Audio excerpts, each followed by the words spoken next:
inyo, Mr. Chair.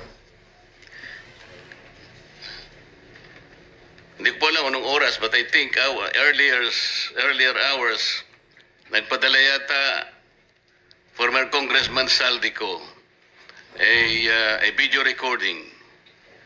At dyan po ay napakarami niyang sinasabi na aligasyon, ngunit hindi po pwedeng hindi bigyan po ng atensyon.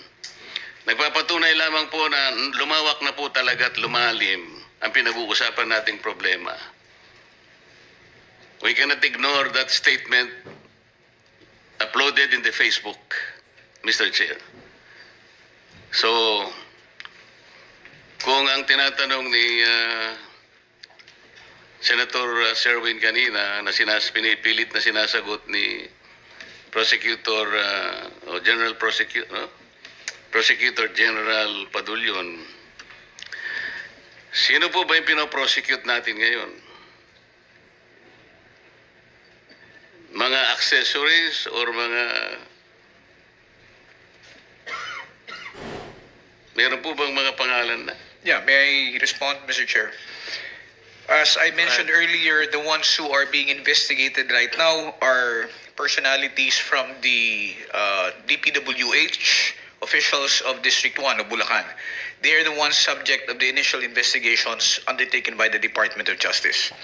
There are also other investigations which are being evaluated now prior to its filing with the department and eventually with the Office of the Ombudsman, sir. Kanina po tinatanong niya kayo, he quoted the President na meron ng makukulong, sabi ng Presidente. Sir, I do not know and I cannot speak for the President. I do not know what's in I'm his not saying that you will speak for the President. Si Senator Sherwin nagsabi, narinig niya na may makukulong. At kailan ang sinabi, kailan, parang ang sinabi niya, marami nang makukulong immediately.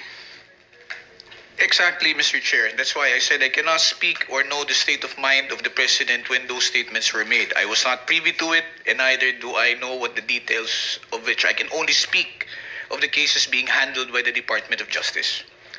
Hindi naman sasabihin ng Pangulo yun ang hindi niyo siya ina-advisean. The President will not state anything nang hindi niya nalalaman ang mangyayari. As a matter of fact, we assume that the Department of Justice might have advised him sapagkat hindi niya sasabihin ang kagaya ng sinasabi mo ngayon. Yes, sir, but I cannot also make that assumption. No, I cannot base my answer on an assumption which is being made unless I was privy to the information that such advice was given to the President when he made that statement. I can only speak for what I know, sir, and what I have personal knowledge of. So are you trying to assume that the President was ill-advised? I'm not saying that the President was ill-advised. I just do not know who spoke to the President, sir, before he made that statement. We're not saying that somebody spoke to the President.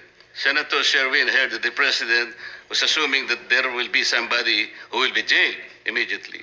Yes, sir. But your statement, Mr. Chair, is that you are of the assumption that the Department of Justice made that statement. I'm not assuming anything. We're saying that the President told that somebody will be jailed. Kasi kung halimbawa, preliminary investigation pa lang, at saan kayo ng bola, pupunta kayo sa di ba meron kayong, sabi nyo nung isang araw, the briefing, meron kayong memorandum of agreement with the Ombudsman that the DOJ can directly file cases to the Sandigan Bayan. What happens to that? Sir, if we go over the memorandum of agreement simply says that we have the authority to investigate, and whatever the results are of our investigation, if it involves personalities with salary grade 27 and above, or cases cognizable by the Sandigan Bayan and offenses committed in relation to the performance of one's function, the same will still have to go through the Office of the Ombudsman for approval before it gets filed before the Sandigan Bayan. That was not the kind of explanation given to me in the earlier hearing. Kindly wrap up. I'll give you 1 more minute. Okay. Thank you, Mr. Chair. So, wala kang nakikitang immediately na makukulong, di ba? Up until the results of the investigation are finished, I wouldn't be able to make any statement to that effect, sir. Meaning to say, yes. Yes, sir. Thank you. Thank you, Mr. Chair.